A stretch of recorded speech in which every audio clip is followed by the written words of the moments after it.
Je pense que ça ouvre une porte et la question Justin Fields n'est peut-être pas indispensable. Du coup, effectivement, elle se pose. La réponse n'est pas forcément Tyson Bagent. Elle est peut-être même pas en interne.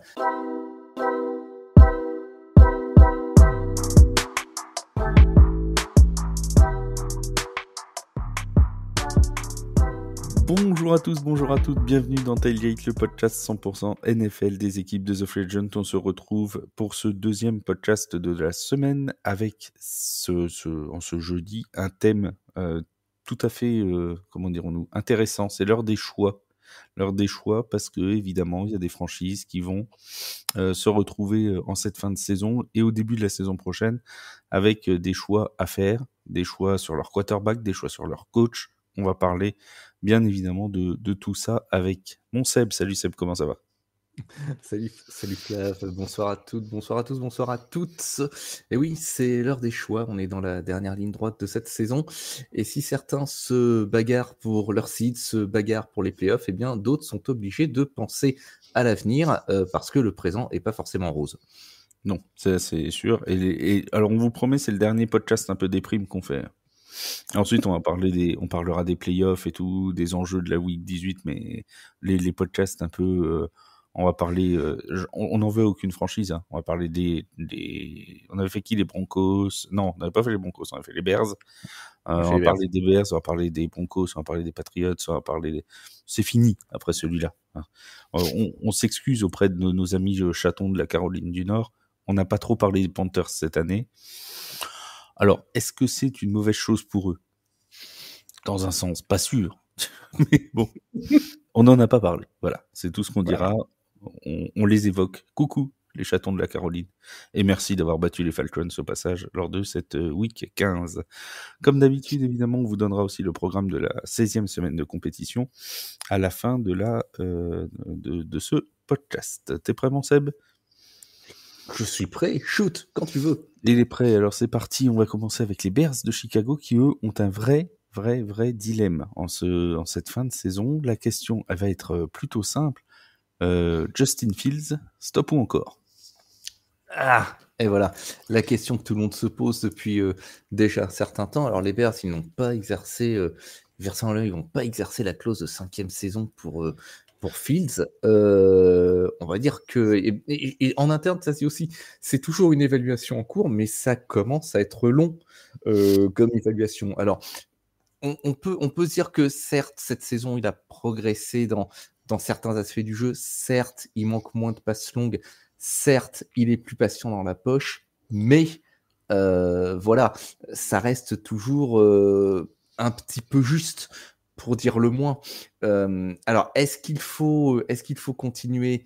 Est-ce qu'il faut arrêter ? Il ne faut pas oublier que, comme je le disais, parce que j'ai tendance à me référer à moi-même, hein, c'est l'avis avec lequel je suis le plus souvent d'accord.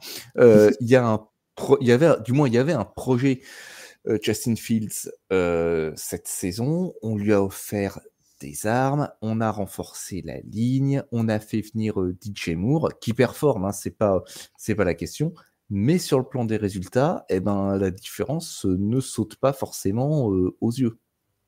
Oui, non, ça c'est sûr que ça saute pas aux yeux, ça. Après, on discutera tout à l'heure du first pick, mais je suis pas sûr qu'ils aient fait une très mauvaise opération. C'est plutôt nos amis justement de la Caroline qui ont peut-être un petit peu manqué le coche à la dernière draft, mais eux, quelque part, ils vont peut-être avoir une deuxième chance en 2024, puisqu'ils sont partis pour avoir le first pick. On en reparle dans quelques secondes. Il y a quand même une évolution dans le jeu de Justin Fields cette année, c'est sa course.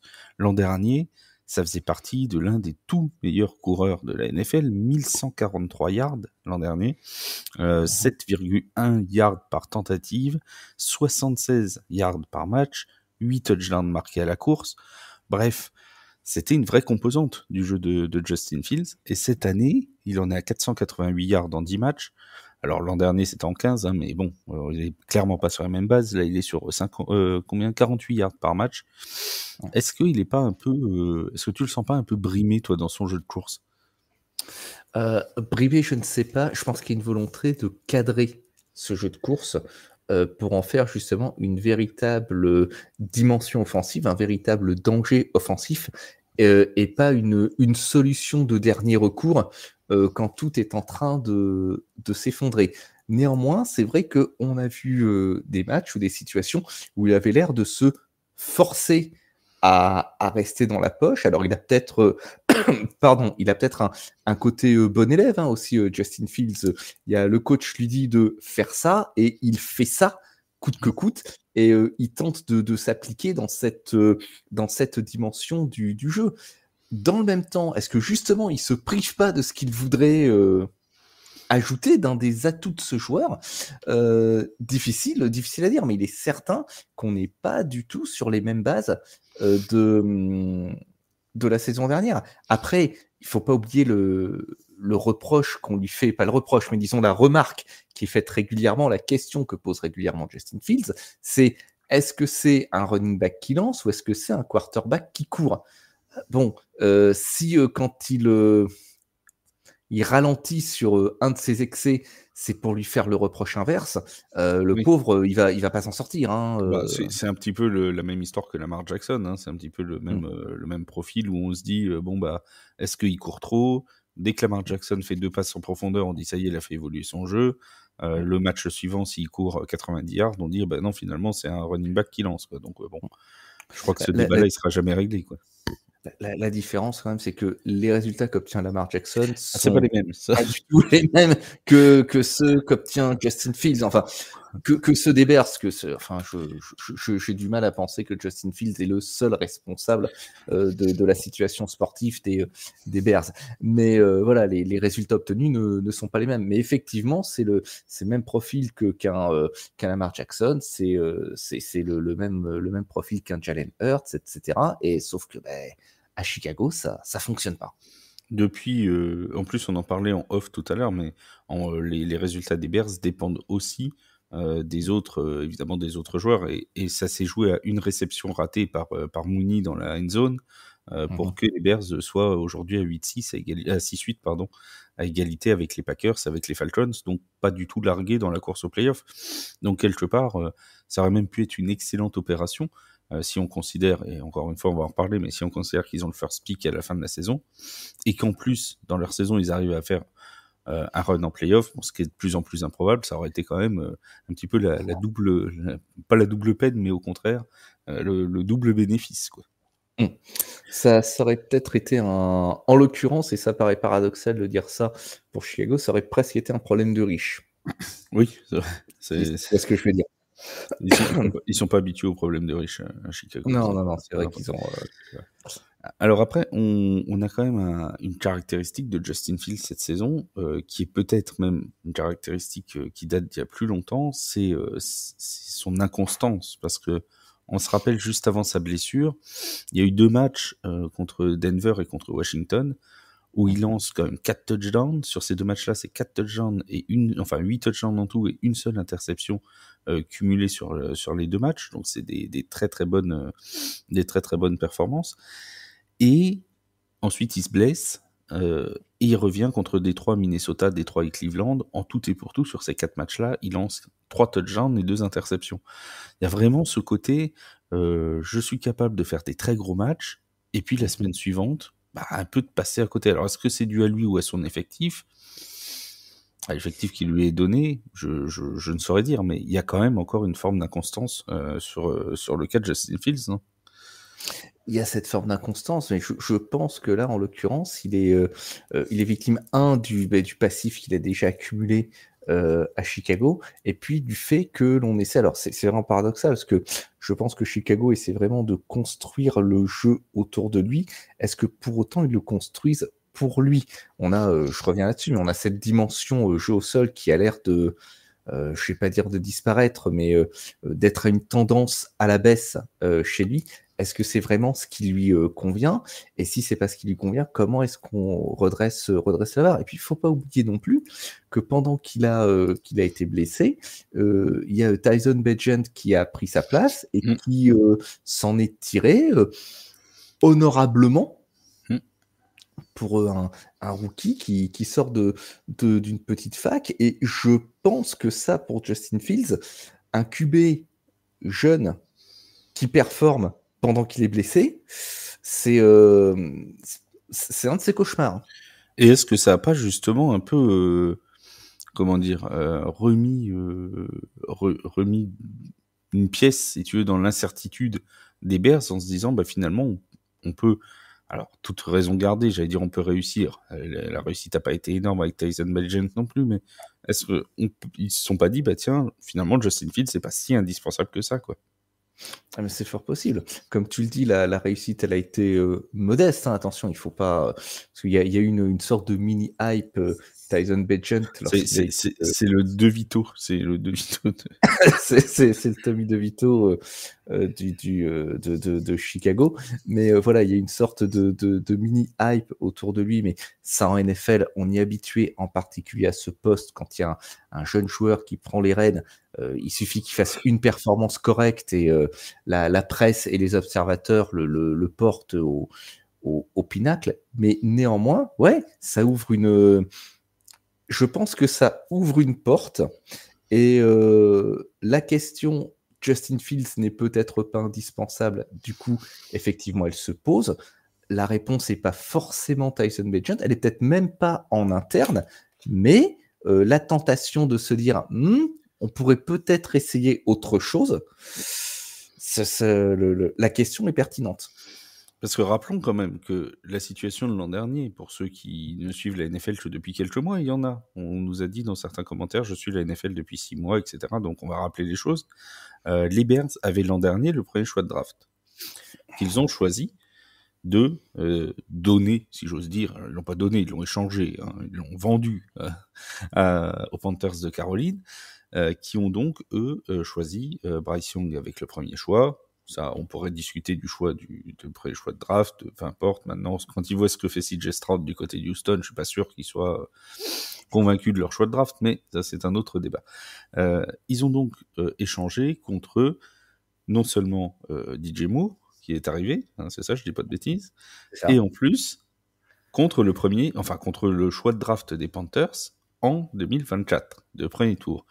Et voilà pas que les Panthers sont le plus mauvais bilan de la ligue. Donc, que les Bears, actuellement, se retrouvent avec leur propre choix pour le premier tour de la draft. Alors, pour l'instant, eux, dans l'ordre de la draft actuelle, ils sont 5e choix, mais aussi avec le premier choix issu des Panthers, qui, eux, ont rien pour eux. C'est-à-dire que non seulement ils font une saison pourrie, mais en plus, ils n'auront pas leur premier tour de draft. Donc, comme ça, c'est... Voilà. Bon. Si jamais ils récupèrent ce premier choix de draft par la Caroline du Nord, par les Panthers.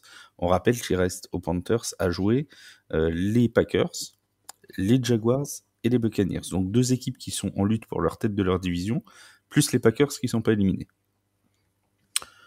Sans vouloir faire l'oracle, je crois qu'il n'y aura pas beaucoup de victoires pour les Panthers. Donc le premier choix de draft est... Bon, on va pas dire acquis, mais on n'en est pas loin quand même.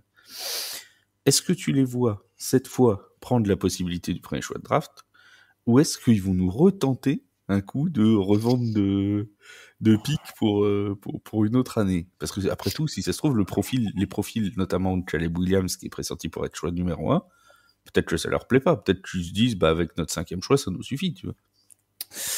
Alors, c'est une excellente question que je trouve très pertinente. Ça change d'Arthur qui les trouve pourris, mes questions. Qui les trouve pourris, oui, tout à fait. Donc moi, si tu veux, au moins, je t'aime bien. Tu vois.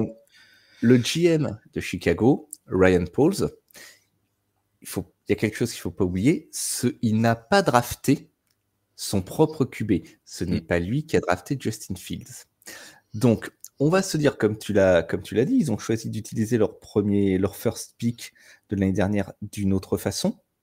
Ils sont passés donc à côté. On peut le dire, ils ont choisi de ne pas drafter CJ Stroud. Est-ce qu'ils peuvent se permettre le luxe de ne pas drafter Caleb Williams?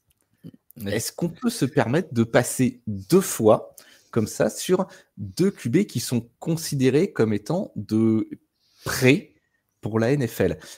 Moi, je pense qu'il y a aussi une question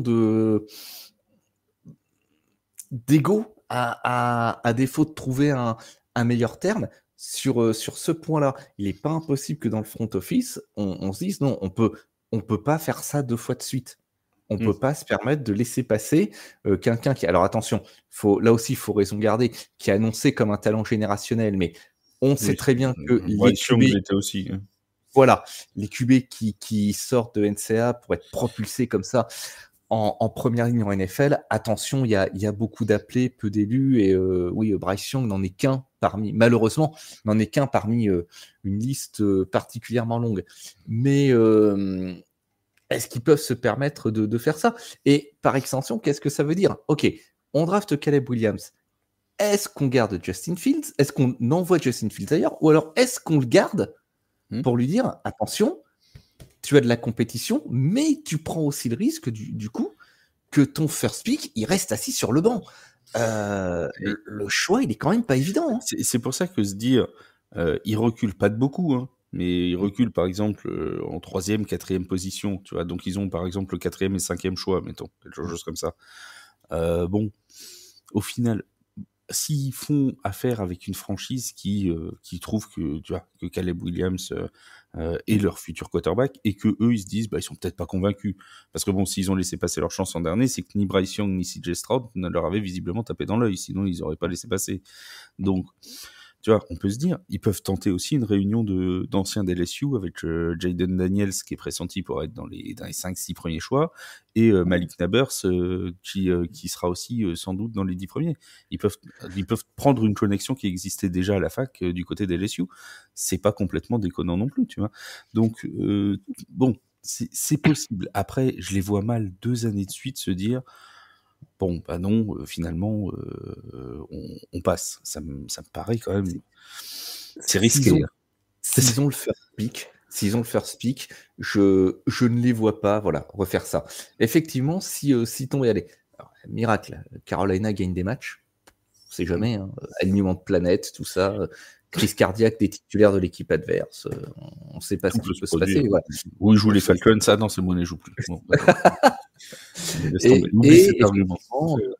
j'oublie, je laisse de côté. Mais voilà. Et il tombe, entre guillemets, au 3e, 4e choix. Donc là, effectivement, on peut peut-être parler d'une réévaluation des priorités. Et si on a deux pics hauts dans le first round, on peut peut-être en monnayer un. Mais s'ils ont le first pick, je ne les vois pas faire ça une deuxième fois. Vraiment, ça serait très risqué. Et si ça marche pas, mais tout le front office va être chassé de la ville avec les torches, les fourches, le goudron et les plumes. Surtout que, en plus, ils ont même pas d'intérêt spécialement à faire comme avaient fait les Texans l'an dernier non plus, à trade up avec leur autre choix de draft, parce que quand tu regardes bien, normalement Caleb Williams sera choisi en 1, derrière c'est les Patriots. On va en parler tout à l'heure, mais on peut penser qu'ils vont partir sur un quarterback aussi. Ça me semblerait à peu près logique. Derrière, on a les Cardinals. Bon, là, c'est un petit peu plus truc. Et ensuite, ils arrivent avec les Commanders dans cet étiage-là.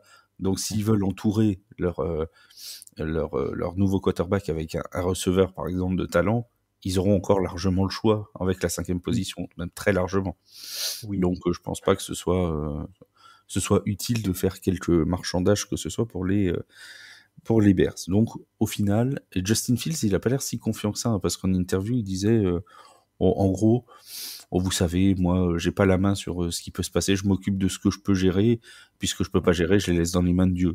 Alors, je sais pas s'il appelle son GM Dieu, mais là, pour le coup, bon, en gros, visiblement, mais tu sens pas le discours du mec qui dit, si, j'ai confiance, machin, nous. Tu sens qu'il doit le savoir lui aussi, hein, qu'il est un peu... Je pense qu'il doit le savoir. À un moment, il faut être lucide aussi sur les résultats de l'expérience. Jusque-là, ça fait quand même 3 saisons. Quoi. Après, rebondir ailleurs. Oui, c'est le quarterback asperge, lui aussi. Ah, peut-être. Mais oui, après, s'il devait quitter Chicago, il trouvera un club. Hein.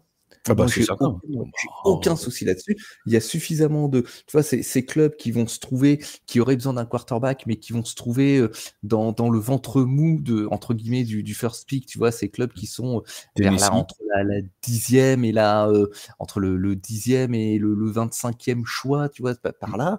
Tennessee, tout à fait, ça pourrait être... Tennessee, Atlanta, ça pourrait être... même les Raiders, à la rigueur. Même les Raiders, parce que certes, ils ont un rookie, ils ont Aidan O'Connell, mais c'est peut-être un petit peu juste pour lui faire confiant. Je sais pas s'il a l'étoffe d'un. Je pense pas qu'il ait l'étoffe d'un franchise quarterback. Il aura de la place. Il aura de la place. L'expérience n'est pas concluante à Chicago. Pour autant, ce n'est pas un joueur qui est rincé. Attention. Non. On n'est pas sur un bust première catégorie non plus. Hein. Non. Faut pas pousser mémé dans les orties, comme dirait l'autre. Il faut pas abuser. On va passer maintenant. À qui on va passer? Après les Bears, on avait quoi? Ah, on avait les Jets. Ah bah oui, comment ai-je pu oublier les Jets? Mon Dieu, comment ai-je pu oublier les Jets? En parlant de l'équipe qui aurait besoin d'un quarterback. Les Jets de New York, ils en ont peut-être pas besoin. Parce que on va en revenir, mais on a eu quelques informations en début de semaine sur la suite d'Aaron Rodgers, la suite de sa saison, la suite de sa carrière. On va en parler dans quelques minutes. La première question, Seb, que j'ai envie de te poser, c'est est-ce qu'il faut en fait dire cette saison 2023, on l'efface, on l'oublie, parce que de toute façon elle est oubliée pour les Jets comme les 12 dernières, on l'efface, on l'oublie, et on repart en 2024 exactement comme on avait prévu de le faire en 2023 avant ce fameux 11 septembre 2023 où Aaron Rodgers s'est blessé au début du match. On oublie cette saison et on repart en 2024 avec les mêmes choses, c'est-à-dire Aaron Rodgers en 1, Zach Wilson en 2. C'est compliqué. C'est compliqué. La situation, c'est la suivante aux Jets. Aaron Rodgers, il peut pas jouer. Il peut raconter ce qu'il veut. Là, en ce moment, pour le moment, il peut pas jouer. Il sort d'une blessure très grave. Wilson, ça a l'air trop juste. Il a été benché. Tim Boyle, je ne dirais pas que c'est un échec. Je dirais plutôt que ça n'a pas marché. Ça n'a vraiment pas marché, mais il nous a quand même offert l'une des plus belles actions de la saison. Et pour ça, on le remercie. J'arrive toujours pas à m'en remettre, la Fail Mary, c'était magnifique. Je chante la gloire de Tim Boyle au quotidien pour cette action qu'il nous a offert en direct en plus. C'était beau. La Tim Boyle era aura été courte mais marquante. Oui. Et puis, on s'en souviendra toute l'année, oui. Ah, ça, on n'a pas fini d'en parler. Et puis, il y a Trevor Siemian qui n'a pas pu faire le job non plus. Donc, repartir comme ça aurait dû être cette saison, avec Rodgers titulaire, ce qui me semble de toute façon être la logique, mais Wilson remplaçant, en toute logique, en remplaçant, tu essaies de trouver quelqu'un qui peut faire le job, pas qui va te gagner, juste qui tienne le navire à flot. À plus forte raison, quand je te coupe une seconde, mais à plus forte raison quand tu sais la blessure qu'a subi Aaron Rodgers. T'es obligé d'avoir un backup compétent. Exactement. Et alors, je vais te poser la question, de toi à moi, est-ce que tu crois que Zach Wilson, c'est l'homme de la situation pour ça? De toi à moi, et avec 90 000 personnes qui nous écoutent. Bon, entre nous, mais pas trop quand même. Non, mais est-ce que Zach Wilson est l'homme de la situation? Je pense qu'il y a eu cette éclaircie il y a 2 semaines. Après, on a vu sur la longueur de la saison, il a quand même eu sa chance, on va pas dire le contraire. Alors je sais, les fans des Jets vont me dire, oui, mais cette saison, il n'était pas censé être titulaire, il était censé apprendre derrière Aaron Rodgers, et etc. Et peut-être que s'il avait appris, ça aurait donné autre chose. Peut-être, on n'en saura jamais rien. N'empêche que si tu le remets une saison en numéro 2 derrière Aaron Rodgers pour apprendre, enfin, il va apprendre jusqu'à quel âge? 38 ans. À un moment, il va falloir passer. L'apprentissage, c'est bien, il va falloir commencer à rentrer sur le terrain à un moment. Quoi. Écoute, il a choisi de faire un master en football, c'est 4 ans. Il a le droit. Hein. On avait le tubé asperge, on a le tubé doctorant maintenant. Tu vois, il met 7 ans. Tu vois, c'est bon. Et puis, alors, admettons en 2024-2025, ok, ils partent comme ça. Qu'est-ce qui va se passer si. Alors, je ne vais pas dire si Rodgers se reblesse, parce qu'une fois de plus, c'est pas quelque chose que je. Mais oui, même si Rodgers sous-performe, avec ça me semble compliqué. TFA, il faut qu'on fasse gaffe. Quoi. Avec la malédiction TFA, on va être prudent. Mais s'il sous-performe, allez, truc improbable, il sous-performe et le coaching staff prend le choix de le bencher. Ça serait, je suis d'accord, c'est improbable. Bencher Aaron Rodgers, ça me paraît improbable. Mais admettons. C'est quoi sous-performer pour les Jets? Oui, et puis c'est la barre est pas très haute, c'est vrai que je le reconnais. Mais voilà, il doit retourner sur le banc. Qu'est-ce qui se passe?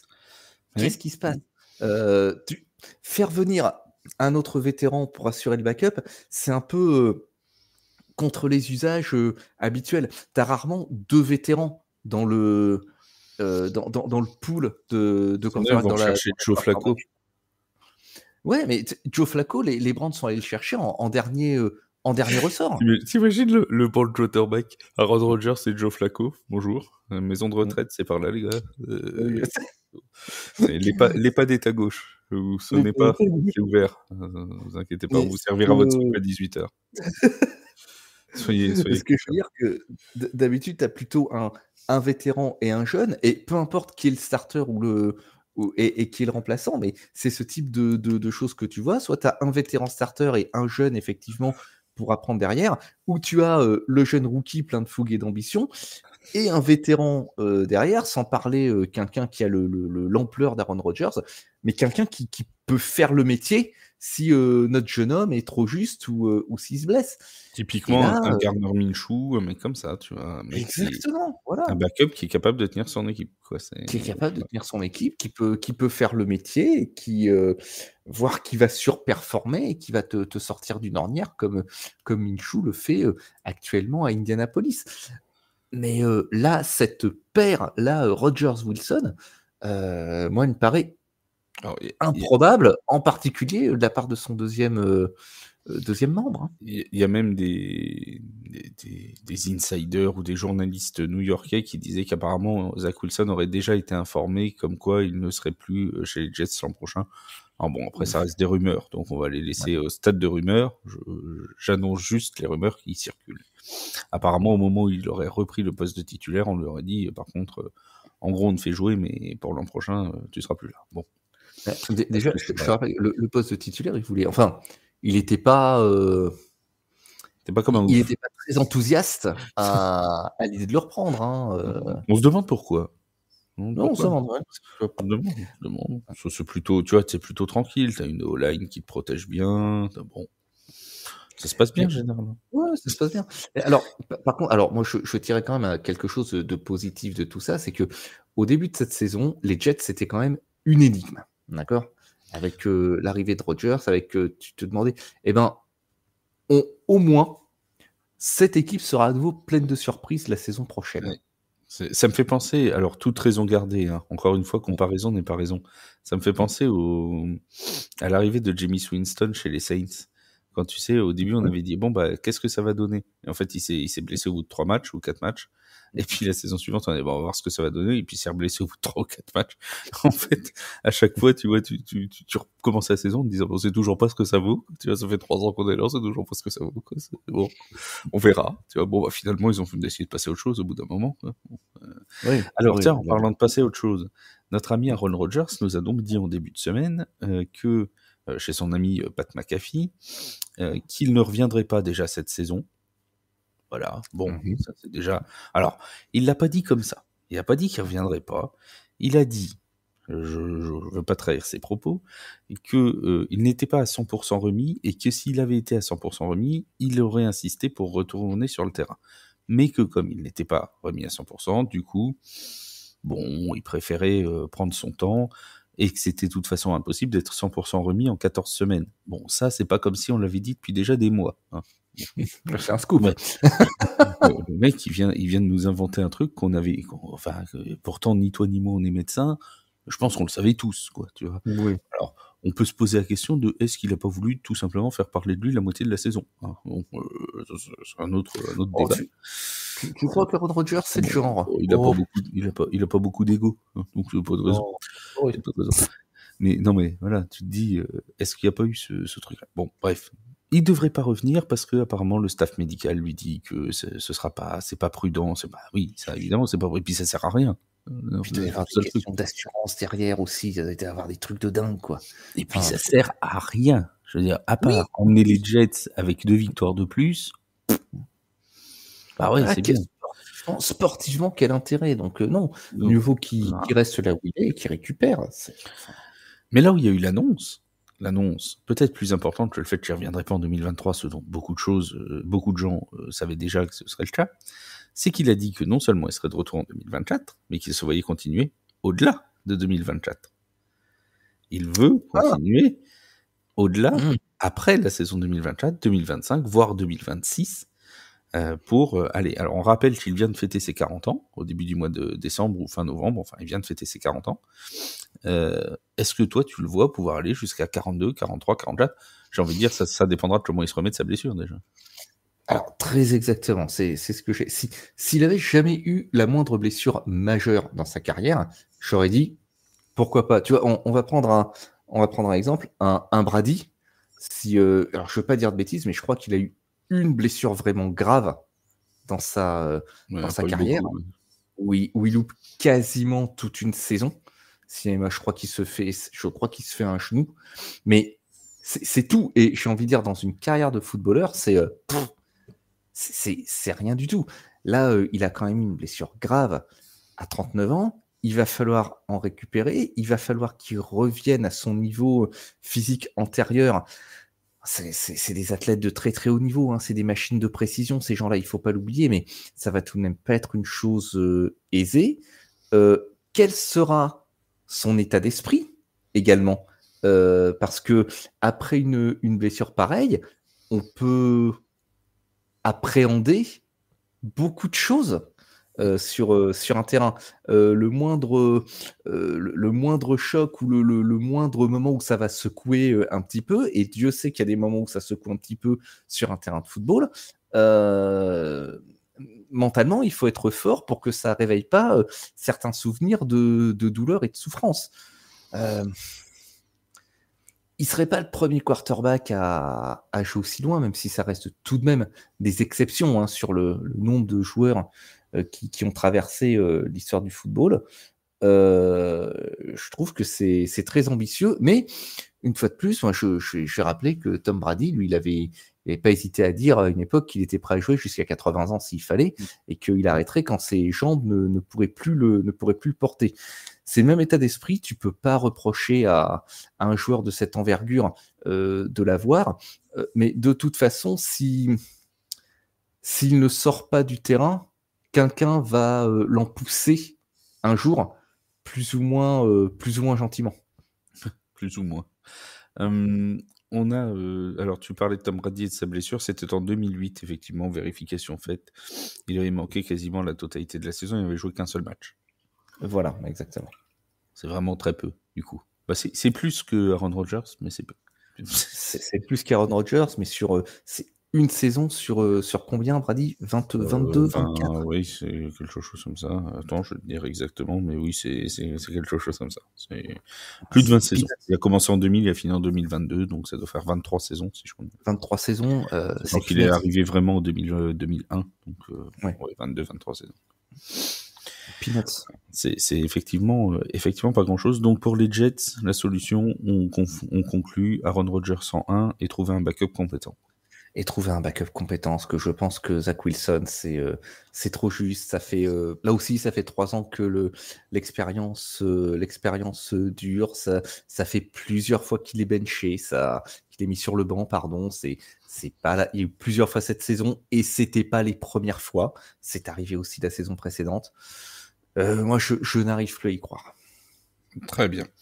On passe aux Vikings du Minnesota qui eux aussi vont avoir des choix à faire en cette fin de saison. Et le premier choix peut-être, j'allais dire le plus important non parce que les deux vont l'être, mais ce premier choix à faire c'est la situation de Kirk Cousins. Kirk Cousins il s'est blessé donc pendant cette saison 2023, fin de saison, il était sur un très très bon début de saison. Ça là-dessus, je pense que tout le monde sera unanime malgré le bilan de victoire. Faut vraiment pas s'arrêter à son bilan victoire-défaite parce qu'il était vraiment sur une saison de très très grosse, très très bonne facture. On sait qu'il s'entend très bien avec Justin Jefferson. Ça avait l'air de plutôt bien marcher avec Jordan Addison, même si Addison s'est surtout révélé après la blessure de Justin Jefferson. Mais est-ce que Kirk Cousins, qui lui aussi a une blessure sérieuse cette année, qui est en fin de contrat à la fin de la saison, est-ce que tu le vois revenir avec les Vikings? Parce que lui a dit qu'il voulait continuer, mais est-ce que les Vikings, tu les vois lui reproposer un nouveau contrat? Si on prend les faits et seulement les faits, et si je me mets dans la peau d'un general manager et que je prends uniquement mon fichier Excel et ma colonne de chiffres, 35 ans, une rupture de tendon d'Achille, dernière année de contrat, c'est compliqué de proposer un nouveau contrat à un joueur qui sera sans doute à peine remis quand les camps d'entraînement vont commencer. Moi, la logique voudrait que les Vikings tournent la page Cousins. Néanmoins, actuellement en interne, je ne pense pas qu'ils aient les ressources pour le remplacer. Et la ressource pour le remplacer, il va falloir aller la chercher ailleurs. Soit sur la free agency, alors à voir qui peut être disponible. Là, je dois te dire que j'ai pas du tout en tête ni sous les yeux les QB potentiels free agent. Les QB disponibles, tu veux? Oh bah, j'ai un petit tableau, alors je vais te trouver ça dans quelques secondes. Voilà, si tu as ça, tu sauves le podcast. Hein, ah oui, bah, t'inquiète pas. Parce que pour rien cacher à nos auditeurs, je suis actuellement en train de préparer un article sur les plus gros free agents qui vont arriver en 2024 par poste, quarterback, running back, etc., etc. Donc j'ai un tableau, donc ça va arriver très vite, tu vas voir. Mais ou sinon, il faudra se rabattre sur la draft. Et effectivement, les Vikings, ils vont faire partie de ces clubs qui, en matière de choix de draft, vont pas forcément être super bien placés. Là, pour le moment, ils ont le 20e pick. Et si je regarde sur l'excellent site Tankathon, ils viseraient Bo Nix, le quarterback de l'Oregon. Donc, on a déjà une sorte d'élément de réponse là-dedans. Oui. Mais après, est-ce qu'ils auraient la possibilité de trade-up? Mais ça voudrait dire quand même lâcher du lest dans l'effectif, et je pense pas que ce soit à l'ordre du jour de leur côté. Hein. Je les vois pas larguer un Justin Jefferson pour trade-up. Je les vois pas faire ça. Moi non plus. Alors, dans les free agents à la fin de la saison, on a donc Kirk Cousins, Ryan Tannehill. Alors, je suis pas sûr que ça règle le problème de l'âge, tu vois, puisqu'ils ont exactement le même âge. Et ensuite, alors on fait offense à personne. Hein. Évidemment, ils sont tous meilleurs que nous, mais il n'y a pas de gros noms. Tu vois. C'est Jacoby Brissett, Tyrod Taylor, Marcus Mariota, Sam Darnold, Jameis Winston, Drew Lock, Baker Mayfield, Gardner Minshew. Bon, c'est pas, tu vois, je suis pas sûr qu'il y ait un quarterback là que les Vikings veulent. Il y en a certains, voilà, il y en a certains qui performent actuellement parmi ceux que tu as cités, Mayfield, Minshew, mais enfin, tu le sais, moi, à titre personnel, c'est des joueurs sur lesquels je reste très très réservé, et tu m'as déjà, et nos éditeurs m'ont déjà entendu dire ça à plusieurs reprises. C'est des joueurs avec qui ça fonctionne tant que ça marche. Et en général, à un moment, c'est cassé, ça fonctionne plus. Alors, ça peut être cassé à la 18e journée, ça peut être cassé à la 3e aussi. Donc, c'est des gens qui connaissent le métier. C'est pas non plus la sécurité sociale, tu vois, comme starter. Oui, non, c'est certain. On a donc ce cas Kirk Cousins, et on a un autre cas qui va arriver très prochainement. C'est le problème si c'en est un, Justin Jefferson. Justin Jefferson est à la fin de son contrat rookie. Ils ont déjà exercé l'option de 5e année pour l'an prochain, donc ça c'est fait. Par contre, pour l'année suivante, il va y avoir forcément renégociation de contrat. Qui dit renégociation de contrat, avec le talent de Justin Jefferson, tu m'accorderas que ça ira sûrement chercher dans le top de ce qui se fait actuellement au niveau des receveurs. Quoi. Bien sûr. Donc, le salaire, je crois que le plus gros salaire moyen sur un contrat pour un receveur, ça doit être Tyreek Hill, qui doit être à 30 millions. Je crois, hein, oui c'est ça. 30 millions moyens, c'est 120 millions sur 4 ans pour Tyreek Hill. Donc il est à 30 millions par an. Actuellement, alors on va pas donner le chiffre de Justin Jefferson parce que c'est un contrat rookie, donc c'était un petit peu un petit peu différent. L'an prochain, il touche 19 millions sur son année de 5e, sur son option de 5e année. Bon, voilà. On a Cooper Kupp qui a 26 millions, LJ Brown qui a 25, Davante Adams à 28, Tyreek Hill à 30. Ça ira chercher dans cet étiage-là autour de 28-30 millions. Est-ce que les Vikings se disent on va mettre 30 millions sur un Justin Jefferson qui, mine de rien, a quand même été pas mal blessé cette année? Si c'est l'option qu'ils choisissent, et bon, j'ai pas, une fois de plus, j'ai pas dîné avec le front office des Vikings depuis un certain temps, ils m'appellent plus. Non, moi non plus. Mais ça, c'est depuis qu'on a fait des articles sur Junior AO. Je crois qu'ils nous en veulent. Je sais pas pourquoi.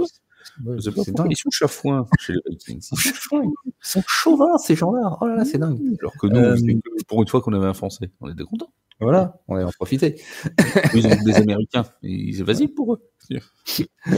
Et si c'était l'option qui est choisie, il va falloir qu'ils raisonnent en amont justement sur ce qu'ils vont faire sur ce poste de quarterback. Donc dans ce cas-là, tu prends un rookie et tu peux te permettre par cette façon de ne pas entamer ta masse salariale sur ce poste-là, qui est quand même un gros consommateur de salary cap, le poste de quarterback.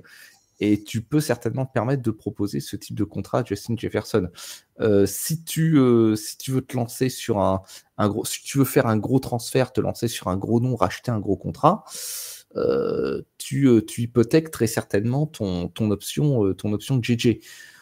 Donc là aussi, il va y avoir de la réflexion à faire de leur côté pour savoir où ils placent leur priorité. Bon, la question va être extrêmement simple, en fait. Est-ce que dans 2 ans, tu vois encore Kirk Cousins et Justin Jefferson ensemble? Ça me paraît compliqué. Si je te dis oui, je suis en train de dédire complètement ce que j'ai dit précédemment. J'en doute. Je le redis, je doute vraiment que les Vikings proposent un nouveau contrat à Kirk Cousins. Et encore une fois, Kirk Cousins, il peut rebondir lui aussi ailleurs. Et à 35 ans, c'est un quarterback qui a encore du talent. On l'a vu encore cette saison. C'est un quarterback en plus on l'a vu dans la série Netflix, c'est quelqu'un qui rechigne pas, même quand il a mal, visiblement. Hein, c'est pas, voilà. C'est un vrai dur au mal. C'est un vrai joueur de qualité. Un vrai leader de vestiaire aussi. C'est quelqu'un qui sait bien manager le vestiaire. Voilà. Je pense que tu le mets dans une équipe avec un quarterback nouvellement drafté pour lui apprendre un peu le métier pendant 2 ans, par exemple. Bon, ça me semble pas complètement délirant. Et à mon avis, il y a des équipes qui seront preneurs, très très largement. Ah, mais complètement. Que ce soit et même comme, à mon avis, même comme titulaire. Hein. Ah oui, je pense qu'il sera titulaire le temps de développer le quarterback qui aura été choisi à la draft pendant 1 ou 2 ans. Hein. C'est pas impossible. Un club quel qu'il soit qui l'embauche pour en faire son starter, alors là, ce sera absolument pas un non-sens. Hein. Une fois de plus, c'est pas. Il va retourner à Washington, tu vois. il a 35 ans, il vient d'avoir une blessure grave. Pour autant, il n'est pas. Suivant comment bien sûr se passe sa récupération, mais je pense qu'il est entre de bonnes mains. Il n'est pas rincé. Hein, voilà. Et Chargers, le poste de quarterback est déjà bien pris, en principe. Par contre, le poste de médecin, il y a encore de quoi faire. Bon, par contre, là, ils vont peut-être chercher un médecin. Le quarterback, ça va, c'est le médecin le problème. On va passer au coach, parce que là aussi, il y a un petit comment dirons-nous, un jeu de chaises musicales très probablement, et surtout des choix à faire pour certaines franchises. On va commencer avec les Raiders de Las Vegas, qui ont donc depuis maintenant quelques semaines Antonio Pierce à la tête de leur équipe. Alors on nous a dit que c'était une équipe complètement transformée. On a vu des scènes dans les vestiaires, notamment des Raiders. Alors là, je parle de l'état d'esprit. Hein. Je parle pas forcément des résultats. Hein. Mais au niveau de l'état d'esprit, on a eu l'impression, la sensation que ça se passait mieux. Alors, est-ce que ça pouvait se passer moins bien qu'avant? Bon, ça c'est comme avec les Jets, c'est la barre, l'histoire de la barre qui est pas trop haute. Bon, c'était pas forcément une ambiance incroyable qui régnait chez les Raiders. Là, ça a l'air de se passer à peu près bien. Il était nommé pour être coach par intérim. Est-ce qu'il pourrait continuer la saison prochaine? Alors là 3 aussi... victoires, 3 défaites. Hein, j'ai oublié de préciser son bilan. 3 victoires, 3 défaites depuis qu'il a repris les Raiders. Voilà, 3 victoires, 3 défaites. Donc, un bilan un petit peu en dents de scie. Un petit peu mitigé. Dans 6 ans, ils sont passés de 0 à 63 points en 6 jours. Oui, alors justement, je vais revenir. C'est plus de la scie, c'est la tronçonneuse à ce point-là. Je vais y revenir sur ce 63-10 contre les Chargers, parce que ça aussi, c'est une situation vraiment, les Raiders, où le ressenti par rapport à la titularisation ou pas d'Antonio Pierce semble évoluer à chaque match. Et elle a l'air d'évoluer dans le bon sens pour lui. Après cette victoire contre les Chargers, je le rappelle, c'est le plus gros total marqué dans l'histoire de la franchise. Le précédent record, c'était en 2010. C'est une victoire 59-10 sur Denver. Et encore Denver, ils ont pris 70 cette année, ils en ont pris 59 par les Raiders. Décidément, ils n'arrêtent plus, cela. Écoute, c'est pas. Alors, je suis désolé, je m'excuse auprès de Vince. C'est pas moi qui fais les règles. Hein. Voilà. Je pense que ce qui pourrait jouer en sa faveur, c'est, je crois qu'ils ont un match à Kansas City qui arrive. Le jour de Noël. Le jour de Noël. Alors, en plus, s'ils l'emportent là-bas, ça serait la première victoire des Raiders à Kansas City en 10 ans. Je pense que le contrat sera prêt à sortir de l'entraînement. Alors là, j'en suis sûr. J'en suis sûr et certain. Après, effectivement, les joueurs, leur attitude est vraiment très positive. Ils ont vraiment l'air d'apprécier de jouer pour Pierce. Il y a qu'à comparer par rapport à l'attitude des Chargers lors de ce fameux match vis-à-vis de Brandon Staley. Les deux touches, c'était le jour et la nuit sur l'enthousiasme qui semblait s'en dégager. Et puis oui, effectivement, avec Josh McDaniels, la barre était mise très très bas. Donc il y a aussi eu cet effet de soulagement sur le groupe. Il y a autre chose, à mon avis, qui peut jouer en la faveur d'Antonio Pierce. Alors, il faut juste espérer que les Raiders apprennent de leurs erreurs passées, ou du moins du passé. Je passais une erreur. Ils ont viré auparavant Rich Bisaccia, qui était également coach en intérim, qui avait fait un 7-5 et qui les avait amenés en playoff. C'est vrai. Voilà. Alors qu'ils l'ont viré pour faire venir Josh McDaniels. Bon. Un très bon choix. Un choix éclairé. Voilà. Le choix n'était pas très éclairé. Après, il y a plein de circonstances. Est-ce que c'est...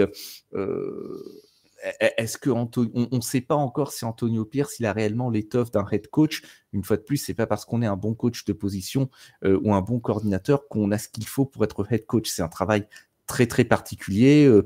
C'est comme demander à un manager, se demander si un manager il peut être, s'il est bon manager, est-ce qu'il peut être CEO. C'est pas forcément évident. Moi, je pense que Pierce, il veut le job. Il y a qu'à voir le coaching sans pitié contre les Chargers il y a peu. Il y a tout un ensemble de facteurs qui plaident en sa faveur, mais d'un autre côté, sur les résultats, là, 3-3, ça peut pencher de l'autre côté assez rapidement. Ils ont besoin de trouver une constance, en particulier sur leur attaque. Où, là, par contre, oui, effectivement, c'est un petit peu les montagnes russes, hein, comme tu le disais. Oui, là, c'est complètement les montagnes russes. Alors, il y en a des détracteurs d'Antonio Pierce qui disent oui, mais il n'a gagné que contre les Giants, les Jets et les Chargers qui étaient en crise. Même certains disent Brandon Staley a été complètement, lâché par son équipe. Alors certes, mais j'ai envie de dire, c'est sans vouloir porter offense aux Raiders, ce ne sont que les Raiders aussi. S'ils avaient battu les Chiefs, les Eagles et les Dolphins, évidemment, ça donnerait autre chose, quoi. Tu vois, c'est certain. Et contre les Chiefs, ils n'ont pas été ridicules. On rappelle qu'à la mi-temps, ils étaient pas très très loin. Si on prend la rencontre, c'était face aux Dolphins, ils perdent de 7 points. Ils n'ont jamais été ridicules sous Antonio Pierce, les Raiders. C'est maximum une défaite de 2 touchdowns contre les Raiders, contre les Chiefs. Bon, non, en effet. Et puis, je vais même... c'est un petit peu facile de dire ça. Non, mais les Giants, les Jets et les Chargers, moi, je suis pas sûr qu'avec le coaching de Josh McDaniels, ce serait passé. Hein. Pas certain non plus. Non, je mettrais pas ma main coupée. J'y tiens trop. McDaniels, il bat Denver en début de saison, qui est dans un état catastrophique à ce moment-là. Il bat Green Bay, qui est guère mieux et il bat New England qui est et on sait dans quel état ils sont actuellement. On va y revenir un petit peu plus tard, je crois. Donc il y a pas de quoi plastronner non plus, hein. On parlait des Chargers, eux aussi ils vont avoir un choix à faire au niveau du coach, Ah oui. puisque on a donc Brandon Staley qui est parti. Alors là, on a eu l'installation d'un coach par intérim. Je suis pas sûr que de toute façon la question de savoir si, comme pour Antonio Pierce, le coach par intérim peut rester est pertinente parce que il va avoir quoi, 3 matchs. Bon, c'est pas sur 3 matchs qu'il va être jugé, je pense. Donc à mon avis, c'est vraiment là pour le coup le pansement en attendant la fin de la saison, quoi. Alors qu'Antonio Pierce, on avait quand même une demi-saison à faire, quoi. Tu vois, bon, quand même une différence de timing. Sur ce cas des Chargers, il y a le front office qui a plus ou moins dit qu'il recherchait un coach plutôt à vocation offensive. On sait que Brandon Staley était un ancien coordinateur défensif. Ça n'a pas donné vraiment grand-chose, donc ils se disent, on va prendre un coach offensif pour développer le talent de Justin Herbert. Bon, pourquoi pas. Mais j'ai envie de te demander, au-delà des noms qui sortent et qui sont à majorité des coachs effectivement à vocation offensive, est-ce que on n'aurait pas un intérêt du côté des Chargers à, au contraire, prendre un vrai coach excellent en défense, vu les lacunes défensives qu'il y a eu cette année? Alors, Est-ce que si on prend, je finis, désolé Seb, non, est-ce que si on prend un vrai coach défensif et un excellent coordinateur offensif, ça suffira pas? Alors, c'est une question que je me suis posée en particulier quand j'ai vu les noms qui circulaient, qui sont tous quasiment des coordinateurs offensifs. Quand on voit la gabegie qu'est cette défense, pourquoi ne pas travailler dessus? D'un autre côté, jouer sur ses forces, c'est pas non plus dénué de sens. Disons que si les Chargers choisissaient d'embaucher un coach à vocation défensive, ça serait un vrai changement de philosophie pour le club. Moi, je me fais peu de soucis pour leur attaque, hein, les armes qu'ils ont. Enfin, Justin Herbert, il est là pour un bout de temps. Je me fais pas trop de soucis sur les armes qu'ils ont de ce côté-là. Effectivement, après, est-ce qu'un coach à vocation offensive est la bonne solution? La question mérite d'être posée. Parce que là, on a vraiment ce côté-là où la défense cette année a été et c'est encore plus grave pour Brandon Staley. Je pense que c'est même peut-être la chose qui lui est le plus reprochée, c'est que c'est censé être un mec qui gère très bien la défense. Et c'était c'était voilà. J'ai même pas de mots. C'était comment? Comment peut-on le définir? Bon, c'était 63 points contre les Raiders. Voilà. On va définir ça comme ça. Bon, c'est voilà, la 28e défense de la ligue, quoi. j'ai l'impression qu'ils sont, en allant chercher un coach offensif, et j'ai envie de dire, j'ai l'impression qu'ils partent pour faire une D3 2022, c'est-à-dire, on gagnera tant qu'on met plus de points que l'adversaire. C'est pas grave d'en prendre 40 si on en met 42, tu vois. C'est un peu l'idée, ce que faisait D3 l'an dernier, excellent en attaque, mais ça piochait beaucoup en défense. Alors ça peut marcher, hein, ça peut marcher. On a coutume de dire que les défenses gagnent des titres. Bon, ça c'est un autre débat, mais c'est vrai que ça peut fonctionner. Alors dans les noms qui sont venus, il y a Kellen Moore qui est actuellement leur coordinateur offensif. D'ailleurs, beaucoup ont été surpris qu'il ne soit pas coach par intérim. Alors, il y a une explication qui viserait à dire qu'ils l'ont pas mis coach par intérim pour précisément le préserver pour le nommer head coach à la fin de la saison. Ensuite, il y a plein de noms qui ont circulé, le coordinateur offensif des Lions, le coordinateur offensif des Dolphins. On a aussi eu des noms comme Bill Belichick, par exemple, hein, on en reparlera tout à l'heure, qui sont venus. Un retour de Harbaugh de Michigan du côté des Chargers. Il y a eu du Eric Bieniemy aussi, qui pourquoi pas pourrait arriver de Washington, même si je pense que lui, s'il a signé à Washington, c'est pour prendre le poste de head coach là-bas d'ici l'année prochaine, parce qu'on ne va pas parler de Ron Rivera, mais il y a de fortes chances qu'il fasse pas de vieux os non plus du côté de Washington cette saison, enfin en saison 2024. Bon, on a vraiment un étiage de noms, ça peut partir dans tous les sens. Toi, si tu devais en choisir un, ton favori, ce serait qui? Alors, le changement dans la continuité, ce serait Kellen Moore. Ce serait la solution interne. Ce serait. Puis il connaît déjà Justin Herbert en plus. Il connaît déjà Justin Herbert. Après, l'option Frank Smith, l'offensive coordinateur de Miami, elle serait pas dénuée de sens. Il a déjà coaché pour les Chargers sur l'offensive line et sur le jeu au sol. Il a développé une super attaque à Miami. Et c'est lui qui avait les meilleurs chiffres sur les 4 dernières saisons. Les chiffres de jeu au sol des Chargers ont été les meilleurs quand il était justement l'entraîneur de la ligne offensive et du jeu au sol. Donc ça pourrait amener cette double menace en plus qui est moins présente actuellement. Absolument. Donc moi je pense que c'est les deux options qui seraient à retenir. Voilà. Bon, tu veux Bill Belichick chez les Chargers? Non. Belichick, j'y crois pas. Jim Harbaugh, j'y crois pas du tout. En plus, Harbaugh, il a une suspension. Harbaugh, il est suspendu. Et puis, il y a déjà eu cette question qui a été posée à Roger Goodell. Il a dit, est-ce que si Harbaugh revient, est-ce que la suspension de la NCAA sera appliquée? Parce que c'est pas automatique. Ils ont le droit de ne pas le faire. Roger Goodell a dit, de toute façon, la NFL ne servira pas d'échappatoire pour échapper à une sanction. Donc la règle est claire, il sera suspendu aussi par la NFL, ce qui veut dire qu'il ne pourra pas coacher sur les premiers matchs de la saison. Donc bon, ça prend du plomb dans l'aile quand même comme théorie. On passe justement, on parlait de Belichick, on passe aux Patriots, qui eux aussi vont avoir peut-être un choix à faire au niveau du coach. Alors c'est pas sûr, peut-être pas. Peut-être ou peut-être pas, parce qu'ils peuvent très bien décider de continuer avec Belichick. On en avait parlé en milieu de saison. On avait dit qu'il y aurait probablement un gentleman agreement qui viserait à dire que, bon, on le laissait finir la saison et puis on se séparait. Il y a une rumeur qui est sortie qui a dit qu'effectivement, depuis le match contre les Colts d'Indianapolis en Allemagne, c'était acté comme quoi il serait renvoyé à la fin de la saison. Robert Kraft en aurait parlé et c'était déjà acté. Est-ce que c'est vrai, est-ce que c'est pas vrai? On n'en sait rien, c'est une rumeur. Bon, est-ce que toi, Bill Belichick, tu le vois décemment pouvoir continuer chez les Patriots? Alors après, il y a cette histoire de contrat re-signé aussi. Bon.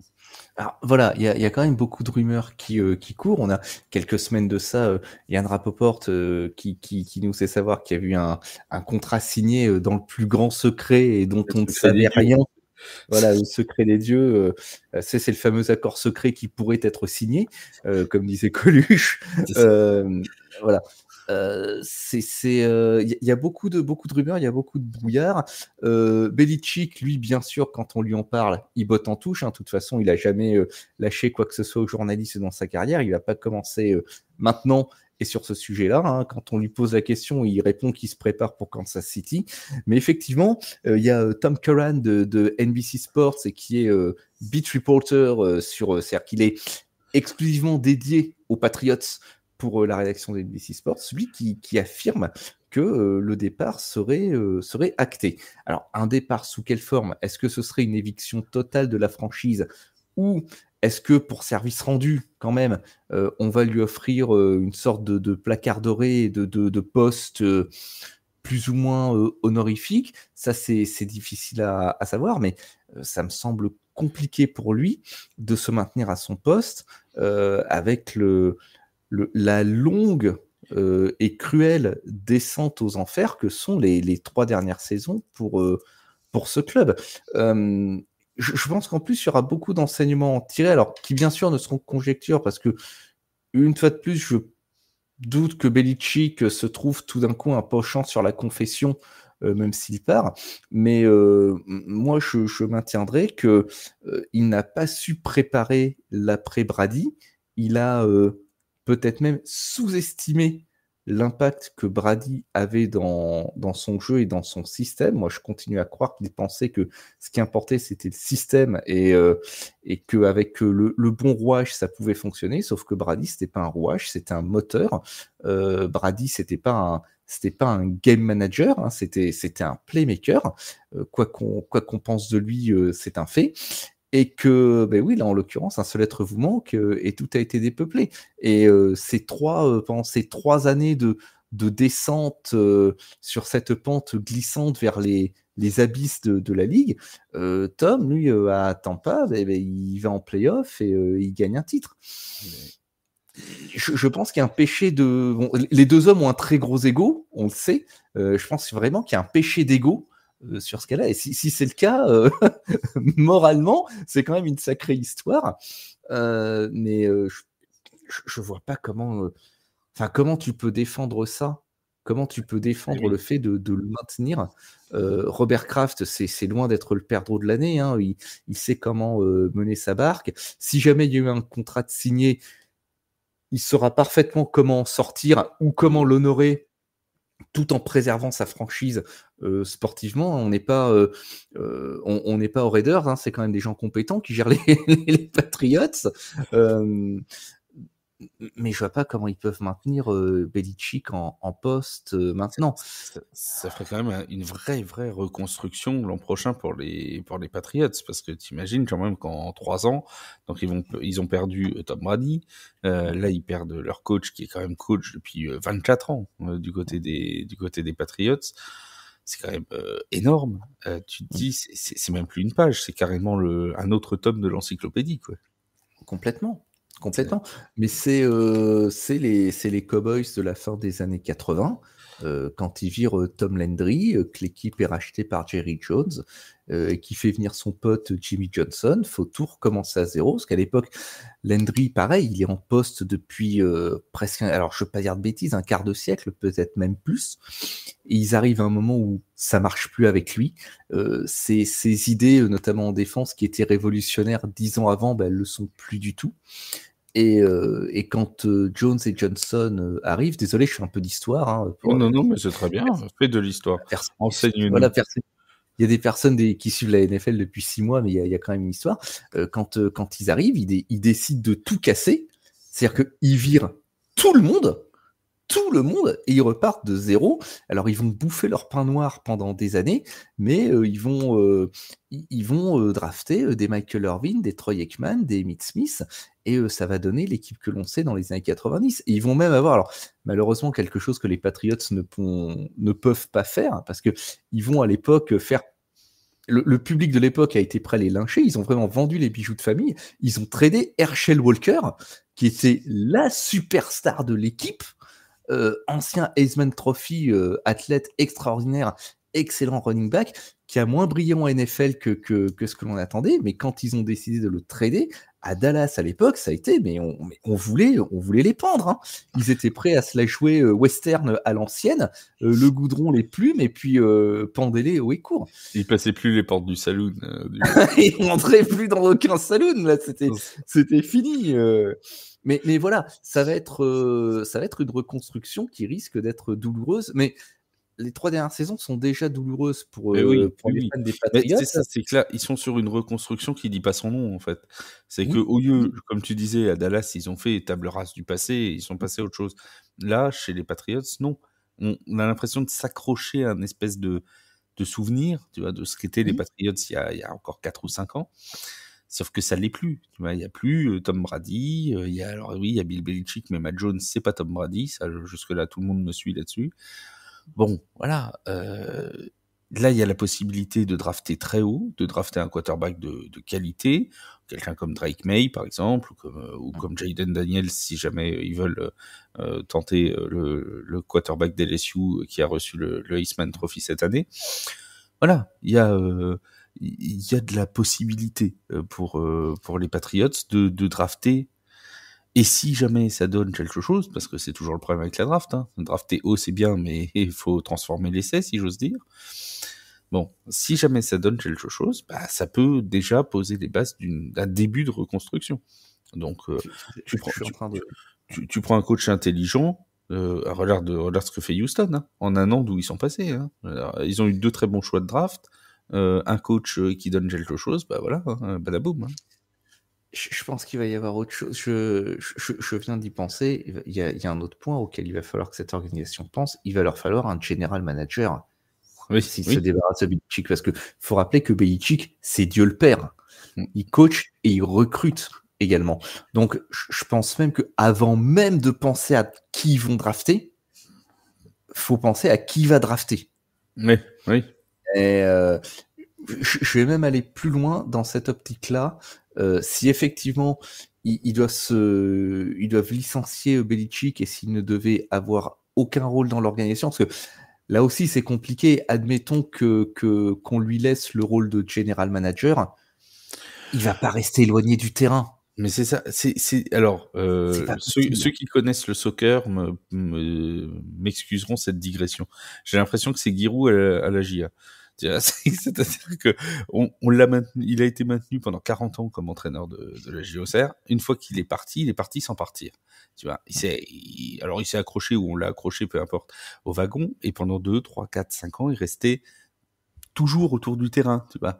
Et ben, si Bill Belichick, tu fais pareil, tu le laisses toujours, bah voilà, il va toucher ci, il va toucher ça, il va machin, il s'éloignera jamais. Et au final, la franchise, elle va continuer à régresser. Oui. C'est parce qu'à un Même moment, faut fermer la page, tu vois. À un moment, voilà.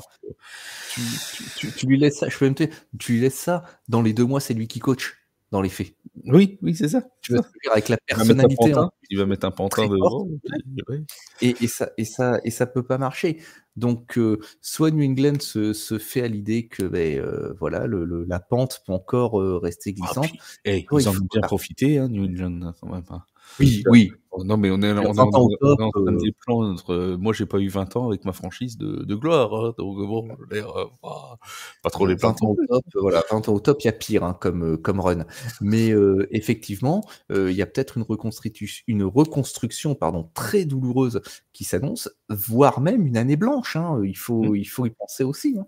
Oui, surtout qu'ils vont être dans une division qui risque l'an prochain, encore une fois, d'être extrêmement relevée. Entre les Bills, entre les Dolphins qui seront en quête de confirmation et les Jets qui vont probablement cette fois avoir Aaron Rodgers avec eux.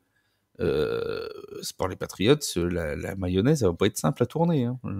Oui, et puis c'est des clubs, Miami, Buffalo et New York, qui ont un effectif qui est quand même jeune dans l'ensemble, hein. Les Jets, il y a de la jeunesse et du talent, hein. Sauce Gardner, Garrett Wilson, Breece Hall, etc. Donc ça veut dire que c'est des joueurs qui sont dans la poule pour alors voilà, Allen à Buffalo, etc.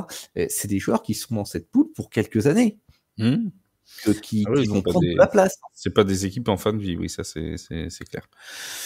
Bon, on verra bien ce que donneront la suite de cette reconstruction chez les Patriots, mais ça s'annonce en tout cas plutôt passionnant, j'ai envie de dire, ces prochains mois. Alors, passionnant pour nous, je suis pas sûr que les fans des Patriots trouvent ça très passionnant.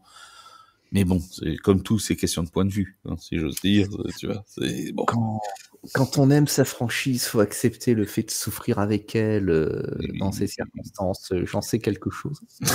Voilà, maintenant tu es au top, mais tu ne l'as pas toujours été. Et c'est ça. Ah non, oh là là, le milieu des années 2010, hein, c'est là où j'ai commencé à déprimer, hein, c'est simple. Une période où j'ai plongé dans l'alcool, hein, même, parce que. Alors les amis, on arrive à la fin du podcast. Je vous rappelle que vous pouvez suivre tous nos articles sur le site The Free Agent ou sur l'application TFA. N'hésitez pas aussi à noter et à commenter les podcasts. Ça nous fait toujours plaisir d'avoir un petit mot. Vraiment, ça d'avoir un c'était cool, ou même des choses que vous n'avez pas aimées. Hein. Y a pas de vous pouvez dire, vous pouvez monter un hashtag stop au podcast de la déprime ou des trucs comme ça. Y a pas de souci, allez-y, on vous suivra et on répond à tout le monde, même si c'est négatif, on répond. Et pas méchamment, vous inquiétez pas, on accepte la critique. Donc, nous ne sommes qu'amour et bienveillance. Tout à fait, nous aimons tout le monde, nous. C'est comme ça. Tiens, en parlant d'amour et de bienveillance, le programme de la week 16, donc, qui commence dans la nuit de jeudi à vendredi avec un match qui s'annonce quand même sympathique. Un duel entre les Rams de Los Angeles et les Saints de la Nouvelle-Orléans. On n'a pas toujours eu des gros matchs le jeudi soir, mais là, on a quand même deux équipes qui sont en lice pour aller chercher un billet en wildcard dans la NFC. Alors, malheur aux vaincus, mais bonheur aux gagnants, pardon, parce que ça risque quand même de compter très très cher, cette affaire, dans la fin de saison. Ensuite, attention, le match suivant, il est non pas le dimanche, mais il est le samedi, puisqu'on a encore une fois deux matchs samedi aux États-Unis. À 22h30 en France, ce sera Steelers contre les Bengals. Là aussi, un match extrêmement important pour la qualification en AFC. Et en plus, on va peut-être nous mettre Mason Rudolph le jour de Noël, et ça c'est quand même une très bonne nouvelle, hein, que Rudolph soit avec nous pour Noël. On l'en attendait pas tant, on attend tous ces 8 copains maintenant qui seront là pour porter le traîneau. Ensuite, les Chargers recevront les Bills. Alors je pense que quand ça a été programmé, ils pensaient avoir Justin Herbert contre Josh Allen. Ce sera pas le cas. Ce sera pas le cas. Bon, ce sera peut-être moins intéressant que prévu. Mais bon, ce sera à 2h du matin, heure française, donc dans la nuit de samedi à dimanche. Le 24 décembre, si jamais vous vous ennuyez entre les huîtres, les coquilles Saint-Jacques et la dinde, n'hésitez pas à regarder la Red Zone, qui commence comme tout le temps à 19h, avec les Falcons qui recevront les Colts, puis les Titans qui recevront les Seahawks, les Vikings contre les Lions dans un duel de NFC Nord qui lui aussi promet beaucoup, les Jets face aux Commanders, les Panthers face aux Packers et les Texans face aux Browns. Là aussi, il y a des enjeux playoff. On aura ensuite à partir de 22h05 les Buccaneers face aux Jaguars. Gros match entre deux leaders de division et qui veulent le rester, et c'est pas gagné pour le rester jusqu'à la fin de l'année pour l'un comme pour l'autre. On aura ensuite à 22h25 les Bears qui recevront les Cardinals et les Dolphins qui reçoivent les Cowboys pour attendre le Père Noël. On fait pas mieux que ça, hein.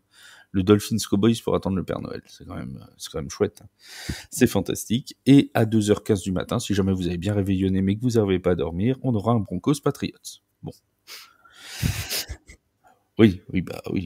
C'est pas parce que c'est Noël qu'on a que des cadeaux, hein. Écoute, c'est pas nous qui décidons, hein. Voilà. Écoutez, c'est pas nous qui avons rempli la haute, hein. Donc nous en voulez pas.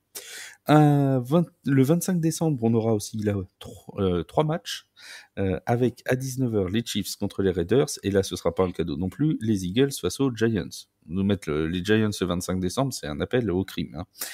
Et ensuite, le gros match, le très gros match, dans la nuit de lundi à mardi, celui qu'il ne faut rater sous aucun prétexte, chez nos amis de beIN Sport, 2h15 du matin, le choc terrible entre le leader de l'AFC et le leader de la NFC, les 49ers qui reçoivent les Ravens de Baltimore. Ça va être un match normalement assez exceptionnel.